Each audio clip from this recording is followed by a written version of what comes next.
Sayyid dan Habib merupakan dua entitas berbeda. Sayyid dari Hijaz, sementara Habib dari Yaman Hadrami. Berikut penjelasan ilmiah terkait kronologi, momen dan tujuan mereka ke bumi Nusantara. Takbir! Takbir! Siap ganyang begal nasab! Siap ganyang begal nasab! Siap usir begal nasab! Takbir! Sahabat Puja Sumatera. Kiai Haji Agus Sunyoto, sejarawan NU dan penulis Atlas Wali Songo, menyebut Islam masuk ke Nusantara sejak abad 7 Masehi di era Kerajaan Kalingga.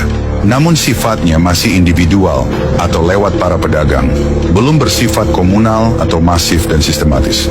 Pada abad 9 hingga 10 Masehi, para penyebar Islam dari Persia sudah mengawali masuk ke Nusantara. Mereka dikenal keluarga Lor yang membangun pemukiman di Jawa bernama Pemukiman Loram atau Loran. Di antara tokohnya bernama Fatimah binti Maimun hingga Syekh Subakir.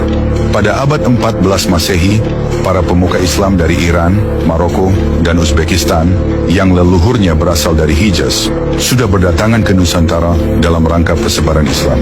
Mereka adalah keluarga Sayyidina Hasan dan Sayyidina Husain yang menyebar ke berbagai wilayah. Mereka adalah Sayyid Al-Kazimi Al-Husaini dan Al-Jilani Al-Hasani yang datang ke Nusantara. Para Sayyid Hijaz ini datang ke Nusantara membawa sikap ramah berbasis kearifan lokal. Di antara tokoh-tokohnya bernama Sayyid Maulana Malik Ibrahim, Sayyid Datuk Kahfi, Sayyid Jumadil Kubro, hingga Sayyid Hasanuddin Quro. Mereka menanggalkan budaya asal untuk berasimilasi dan berakulturasi dengan warga Nusantara. Mereka masuk ke lingkungan keluarga para raja dengan misi memperbesar persebaran Islam. Misi mereka secara lebih masif kelak dilanjutkan Majelis Wali Songo pada abad 15 Masehi. Dari proses asimilasi itu, kelak lahir rumpun Sadah Al-Jawi, keturunan Sayyid Hijaz di Nusantara. Sejak abad 15 Masehi ini, Islam sudah sangat besar di Nusantara. Banyak Sadah Al-Jawi yang jadi pemuka Islam, khususnya dari lingkungan kerajaan atau kesultanan. Para Sadah Al-Jawi ini menjadikan ajaran Islam memiliki wajah yang khas Nusantara. Ajaran Islam berbasis keramah tamahan dan kearifan lokal Nusantara. Kiai Haji Agus Sunyoto menjelaskan, para Sayyid Hijaz dari Makkah Madinah datang ke Nusantara secara bergelombang-gelombang. Pada gelombang kedatangan Sayyid Hijaz berikutnya, Nusantara sudah terdapat banyak Sadah Al-Jawi. Kedatangan Sayyid Hijaz pada gelombang berikutnya ini sudah mendapat sambutan hangat kalangan Kesultanan Nusantara.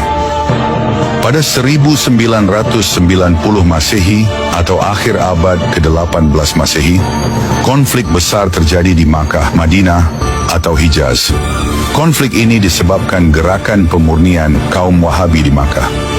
Para Sayyid banyak yang dieksekusi dan diburu kaum Wahabi.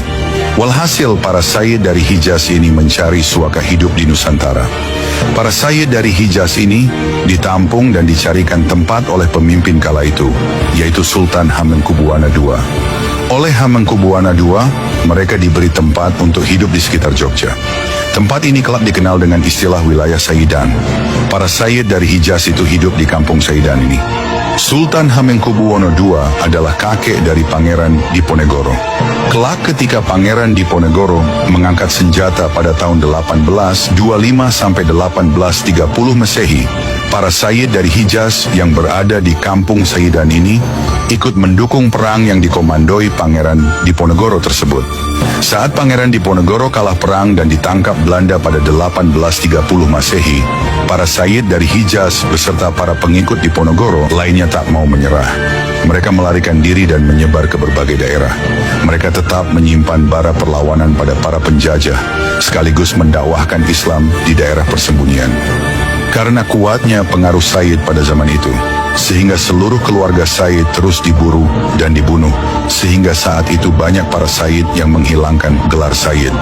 Mereka sembunyi dan banyak yang menyebar ke seluruh Nusantara, seperti Sumatera dan lainnya. Perlawanan rakyat dan para pejuang terus terjadi, dan diakui oleh sejarah bahwa titik perlawanan terhebat rakyat ada di Jawa Timur, Palembang, Aceh, dan Kalimantan. Sehingga Belanda merasa beberapa titik ini harus dijinakan. Sahabat Puja Sumatera, Kiai Haji Agus Sunyoto menjelaskan, Pada tahun 1832 Masehi, 2 tahun setelah Perang Diponegoro padam, penjajah Belanda mendatangkan orang Arab dari Yaman ke Nusantara. Inilah pertama kali Arab Yaman berada di Nusantara. Orang Arab Yaman datang ke Nusantara saat Islam sudah besar. Belanda mengincar orang Yaman karena negara mereka mengalami konflik perang saudara dan didorong faktor kemiskinan. Dan Belanda meyakini orang Yaman mampu menandingi para Said yang telah lama berada di Nusantara.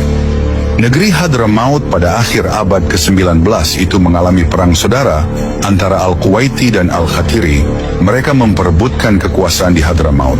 Bahkan kekayaan Hadramaut tahun 1930 hanya dapat memenuhi kebutuhan seperempat penduduknya. Padahal penting dicatat, pada tahun itu 20-30% penduduk Hadramaut tinggal di berbagai negara lautan India. Para Habib dari Yaman ini tidak mengalami ikut perang terhadap Belanda, sebab mereka didatangkan langsung oleh Belanda sendiri.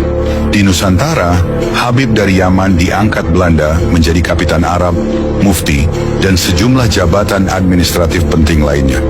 Komunitas ini disiasati oleh pemerintah kolonial dengan membuat basis kependudukan di kawasan-kawasan tertentu atau kawasan terkuat perlawan rakyat pribumi terhadap Belanda yang disebut Kampung Arab. Keberadaan Kampung Arab ini bisa dijumpai di beberapa pulau di Indonesia. Di Jawa, keberadaan mereka ada di Jakarta, Pekalongan, Tegal, Cirebon, Jember, Bondowoso, Pasuruan, Malang, Gresik, dan lain-lain. Di Bali ada di Singaraja. Di NTB kaum Arab berbasis ada di Sumbawa. Sebaliknya, di NTT mereka berkerumun di Kupang dan Sumba. Di Sumatera mereka berkoloni di Palembang, Deli Serdang, Jambi, dan Aceh. Di Kalimantan, kampung Arab dijumpai di Banjarmasin dan Pontianak. Di Madura, mereka ada di Bangkalan dan Sumeneb. Di Sulawesi, mereka ada di Palu, Makassar, Gorontalo, Donggala, dan Manado. Di kawasan Maluku, keberadaan komunitas Arab ada di Ambon, Ternate, dan Banda Neira.